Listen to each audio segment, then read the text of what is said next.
अब बारी stock centre की। भारतीय शेयर बाजार में की है शुरुआत आज बम्पर बढ़त के साथ। आपको हम बता दें कि बीएसई सेंसेक्स और एनएसई निफ्टी दोनों हरे रंग के निशान पर ही खुले हैं। तो बीएसई सेंसेक्स शुरुआती कारोबार में 504.57 अंक चढ़ करके 81,816 अंक पर पहुंचा है और निफ्टी की बात करें तो 137.25 अंक की बढ़त के साथ में 24,889.70 अंक पर वो पहुंच चुका है। तो गौर करने वाली बात आज ये है कि कल शेयर बाजार गिरावट के साथ बंद हुआ था। घरेलू बाजारों में सेंसेक्स और निफ्टी में 2 सत्र की गिरावट के बाद में आज शुरुआती कारोबार में एक बार फिर से तेजी दर्ज की गई है। अमेरिका की एक संघीय अदालत ने राष्ट्रपति डोनाल्ड ट्रंप को आपातकालीन शक्ति कानून के तहत आयात पर व्यापक स्तर शुल्क लगाने से भी रोक दिया है। अब इस फैसले के बाद बाजारों में तेजी आई है।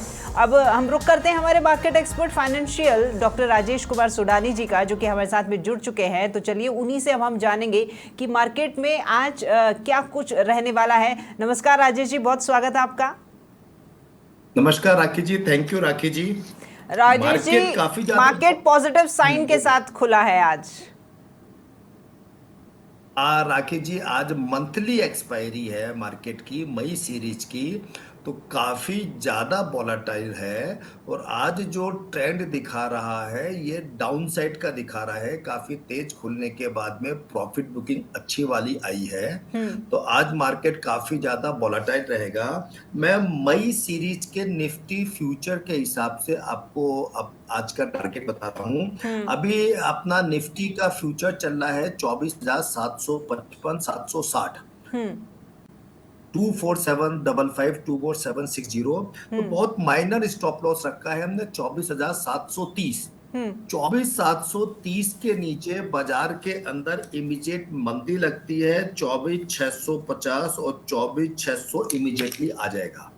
तो कि जिनको तेजी करनी है वो सिर्फ 20 पॉइंट का स्टॉप लॉस रखें 24,730 का। तो उनको तेजी में 24,811 और 24,850 मिलने के पूरे चांस हैं। और जिनको मंदी करनी है वो 24,730 के नीचे आते ही इमीडिएटली मंदी करें 24,755 के स्टॉप लॉस से। तो उनको 24,650 600 मिल सकता है टारगेट। ये बेसिकली निफ्टी का आज का चार्ट लगता है। ठीक है, ये आपने निफ्टी का जो आंकड़ा है वो बता दिया है। तो इसका मतलब कि हम ये इसको इस तरह का संकेत माने कि ये एक मजबूत समर्थन है, लेकिन साथ ही साथ प्रतिरोध का भी संकेत ये दे रहा है, कहीं ऑपोजिट ना जाता हुआ दिखाई दे रही है। Very true, very true. चलिए ठीक है राजेश जी, आईटी सेक्टर में आज तेजी देखी जा रही है। क्या ये प्रवृत्ति आने वाले दिनों में भी जारी रह सकती है? आपको क्या लगता है? आईटी के अंदर अमेरिका बाजार नीचे से काफी ज्यादा रिकवर हो रहे हैं और आगे भी ऐसा लगता है। तो आईटी सेक्टर पोजिशनली अच्छा लगता है। राखी जी, हम लोगों ने आपके चैनल के माध्यम से आपके व्यूअर्स को एक चीज बताई भी थी, तो ये अच्छा लगता है। लॉन्ग टर्म भी आईटी सेक्टर पोजिशनली अच्छा लगता है। ठीक है, मतलब आईटी सेक्टर को ध्यान में रखना चाहिए। जो भी निवेश करना चाह रहे हैं उनके लिए एक पॉजिटिव साइन है। यस राखी जी। ठीक है राजेश जी, कोई ऐसा विशेष सेक्टर या फिर स्टॉक जिस पर निवेशकों को आज ध्यान देना चाहिए, उसको लेकर के कोई टिप आपकी तरफ से?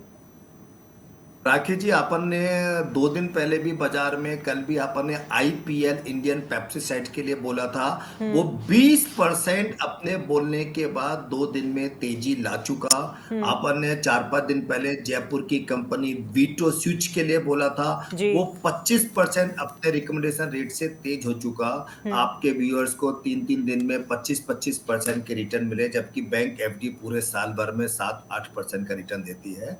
तो अभी अगर अपन सेक्टर की बात करते हैं उसके साथ में स्टॉक्स स्पेसिफिक, तो एज पर सेबी नॉर्म्स मेरी फैमिली का इसमें निवेश हो सकता है, मेरे प्रीमियम मेंबर्स का निवेश हो सकता है। मुझको पोजिशनली एमजीएल अच्छा लगता है। जून सीरीज का फ्यूचर 1390-1395 के बीच में चल रहा है। ये 1410 1430 का भाव बना सकता है 1385 के स्टॉप लॉस के साथ। जून सीरीज के फ्यूचर की बात कर रहे हैं, तो एमजीएल अच्छा लगता है। ठीक है, आज वर्तमान में जो वॉलेटिलिटी देखी जा रही है, आपने बोला था कि उसी को देखते हुए लॉन्ग टर्म निवेश को लेकर के क्या ये उपयुक्त समय है? क्या लगता है आपको? व्यूअर्स ये भी जानना चाहेंगे। लॉन्ग टर्म के लिए कंज्यूमर्स ड्यूरेबल आइटम्स बिंदास खरीदें। कल बाटा इंडिया का रिजल्ट खराब आया तो बाटा इंडिया लॉन्ग टर्म के लिए बहुत अच्छा लगता है। अगेन सेबी नॉर्म्स डिस्क्लेमर, मेरा इसमें खुद का पर्सनल निवेश है, तो लॉन्ग टर्म में कंज्यूमर्स ड्यूरेबल आइटम्स अच्छे लगते हैं और हर घटने पे लॉन्ग टर्म फ्यूचर्स वालों को माल लेना चाहिए। कल अमेरिका कोर्ट का ट्रम्प साहब के लिए डिसीजन आया है कि आप ये जो अंधाधुंध ये टैरिफ बार कर रहे हैं ये गलत है, तो उसका भी मार्केट में काफी पॉजिटिव साइन गया। कल अमेरिका बाजार काफी तेज हुए हैं और आज भी अभी अमेरिका बाजार का फ्यूचर काफी तेजी दिखा रहा है। तो ये सब पॉजिटिव साइंस है। लॉन्ग टर्म इन्वेस्टर्स को कंज्यूमर ड्यूरेबल आइटम्स लेने चाहिए। चलिए, अच्छा, आज का दिन मुझे अच्छा लग रहा है राजेश जी, क्योंकि हमने जब से शुरुआत की है सेगमेंट की तब से हम पॉजिटिव वे में ही आगे बढ़ रहे हैं, यानी हमारा ग्राफ जो है वो ऊपर जा रहा है और व्यूअर्स को लगातार फायदा भी हो रहा है। अब एक बार हम आरबीआई मॉनेटरी पॉलिसी को लेकर के भी बात कर लेते हैं कि क्या आप ऐसा मानते हैं कि आगामी दिनों में आरबीआई मॉनेटरी पॉलिसी बैठक जो बाजार की दिशा को है वो प्रभावित कर सकती है? इसको लेकर के आपकी क्या राय है? राखी जी, बहुत प्रभावित करती है और मेरा बहुत क्लियर कट मानना है कि 25 पैसे इंटरेस्ट रेट कट हो जाएगी आगामी आरबीआई की मीटिंग्स में, तो उससे रियल एस्टेट के शेयर्स के अंदर अच्छा इम्पैक्ट आएगा। और वो कंपनियां जिन्होंने हैवी डेट ले रखा है, भारी कर्जा ले रखा है, उनको फायदा होगा इंटरेस्ट रेट कम होने से। तो ऐसी कंपनियों के अंदर अपने को निवेश करना चाहिए। पोजिशनल कॉल भी ले सकते हैं 5, 7, 10 दिन के लिए। आरबीआई मीटिंग तक 4, 5 दिन तक तेजी लगती है। ठीक है राजेश जी, अब अमेरिकन पॉलिसीज की बात कर रहे थे, उस बाजार की हम बात कर रहे थे, तो अमेरिका की एक संघीय अदालत ने राष्ट्रपति डोनाल्ड ट्रंप को आपातकालीन शक्ति कानून के तहत आयात पर व्यापक स्तर पर शुल्क लगाने से रोक दिया है। अब ये फैसला, इसके बाद में बाजारों में तेजी भी आ गई है। अब इसके आगे और क्या असर देखने को मिल सकता है? तेजी बनी रहेगी या बाजार एक बार नीचे डाउन जाएगा, या किस तरह का मार्केट रहने वाला है? देखिए, डोनाल्ड ट्रंप साहब का उनकी नीतियों की वजह से लोकल अमेरिका में भी बहुत विरोध होने लगा है।